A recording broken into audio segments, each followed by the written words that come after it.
Alright, so in this video here I'm going to cover some of the changes to Warlocks in Mod 16. There are a lot of them, so I'm going to go kind of quick, and I haven't really had a whole lot of time hands-on with all of these changes, considering it's only been about a day since they've been on the test server. But so far, they all look good. They're all interesting. I think they're going to shake up the class a lot. There's not really going to be too many changes to Hellbringer, but to Templock it's completely reworked. It's not even the same class anymore. Lifesteal is completely gone. The way healing works in Neverwinter is going to be completely changed. So let's just get on into the changes. So first, and the biggest one is they're adding new stats and taking some stats away. They're putting in critical avoidance and things like that. They're trying to implement a system that is what they're calling opposing rolls. The idea is that you're going to take your critical hit stat minus the enemy's critical avoidance stat, divide that by 500, and that'll give you your crit percentage, whereas right now it's just a calculation based on your crit skill, your crit stat. They're also capping it at 50%. So that's a huge change from right now, because right now we're focusing obviously on 100% crit, and then just sending power through the roof with armor pen over 80%. But when it's capped at 50, and it's also based off of the enemy stats, which are hidden, it's going to be a lot harder to min-max. That'll be an interesting change that we're going to have to work around. Specifically for Warlocks, this means that for Hellbringer, you're going to be using a lot, or you're going to be seeing a lot less crit. Critical severity is going to be a lot less valued than it is right now. It's just going to shake up the entire thing, honestly. They removed lifesteal. I think I mentioned that already, but that's why Templock is completely reworked. In fact, I'm not even sure we should call it Templock anymore, because they're completely removing feat trees. They're adding accuracy, which doesn't do what you think it does. It just decreases your chance to be deflected, and some other, I think another stat, which doesn't really matter to Warlocks. We're getting a couple new skills. They're removing a couple skills, I think. They're making a lot of things Paragon specific. So I'm going to cover each Paragon, which is Hellbringer, and then the new one is Soul Weaver. And then I'm going to kind of go into detail a bit about what makes each one of them different now in Mod 16.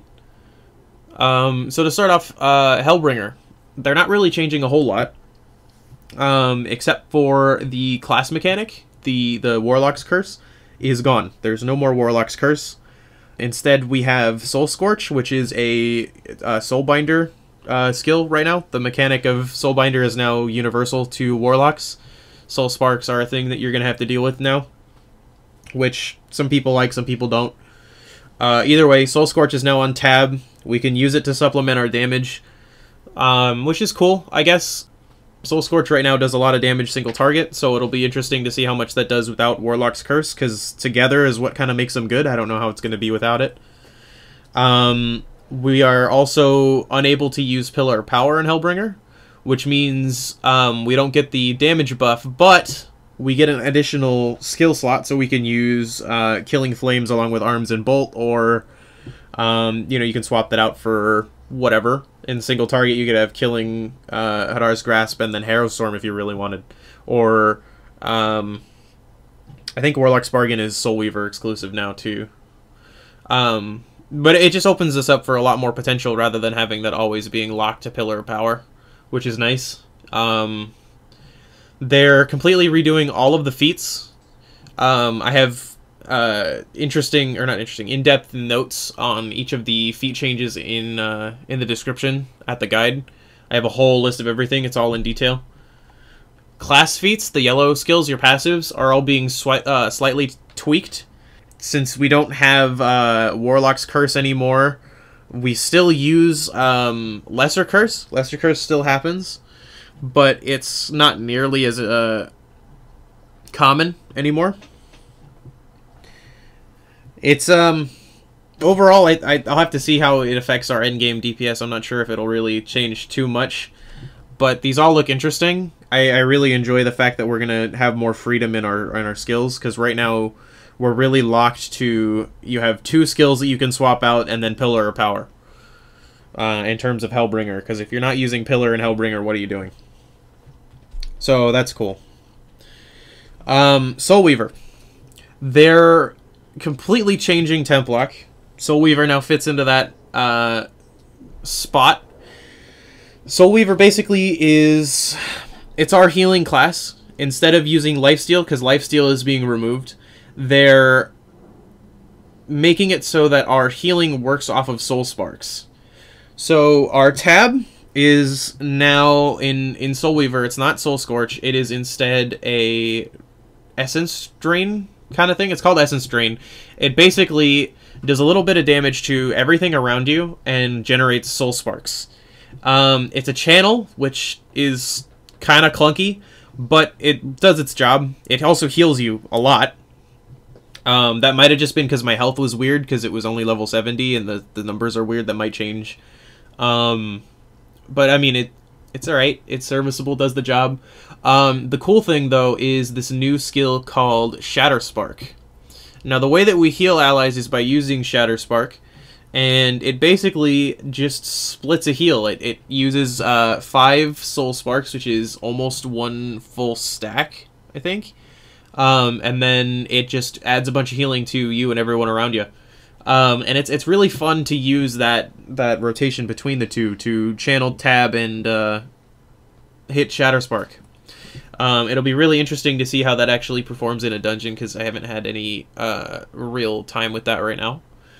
But so far it's promising. I'm happy with it. You get Pillar Power in Soul Weaver, which is good because you get to buff your allies and things. Dread Theft no longer does the debuff, as far as I'm aware. So I'm not sure it's even worth using.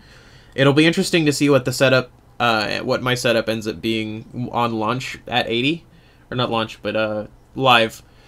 Because at 70, I'm not really seeing a whole lot of area of effect damage from Soul Weaver. It might be one of those kind of exclusive heal type setups, whereas right now Templock is kind of a hybrid. We also get a new daily power, which is cool. It's called Soul Pact. You form a pact with your allies up to 4.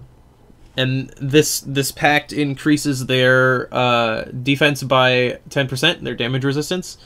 But you will lose 2% of your max hit points every second.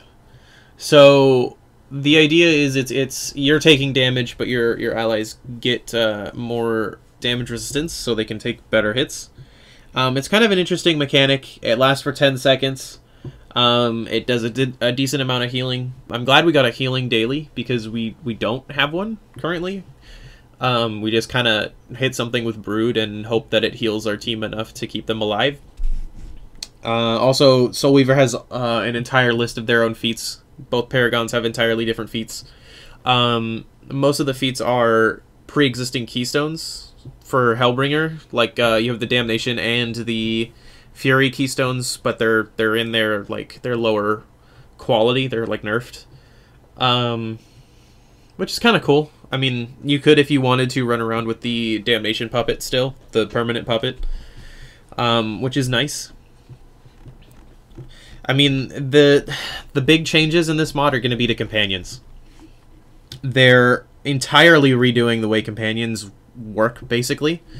They're going to function more like mounts.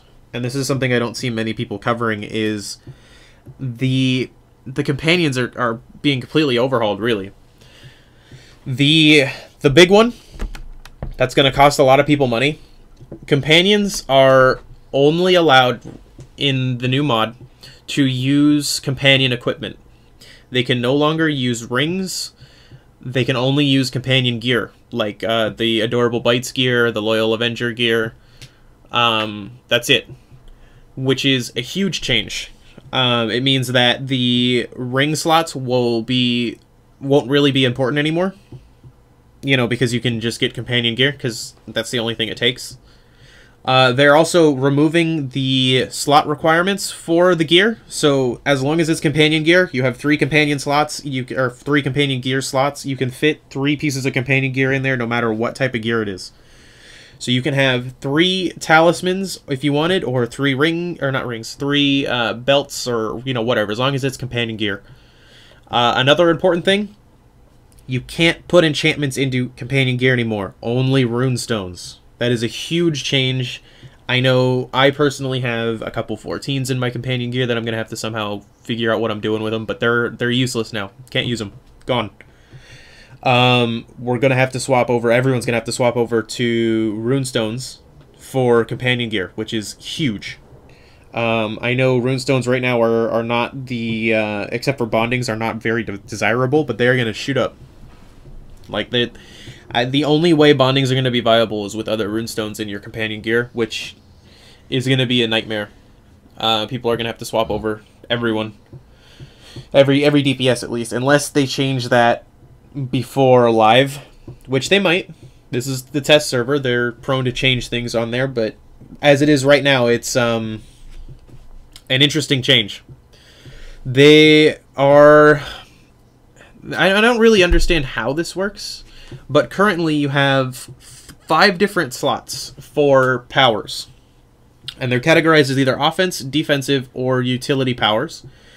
And then you have 1 companion enchantment slot. So it's not like a regular enchantment, it's like a mount power, but it's labeled companion enchantment. I don't know why. Right now, I don't know if it's class specific or if they're all like this or if it changes through companion type or what. But right now I can equip 3 offensive, 1 defensive, and 1 utility. And they're fairly impactful. They're based on what companion you have. It seems like every companion's active or summoned, whatever, it's all been changed. And it's all been changed to these, I don't know what to call them, powers. And that's an interesting choice, because they got rid of active companions. You only have the 1 summoned, but your 1 summoned now can have these 3 different offensive powers, and then your 1 defensive and 1 utility. And it ends up functioning a lot like the way a mount would, where you can mix and match them. The companion enchantments, those are... they're similar to the powers. They're just all kind of chance to do something on hit, like chance to increase your critical severity or something like that. I'm not even sure how you really get these.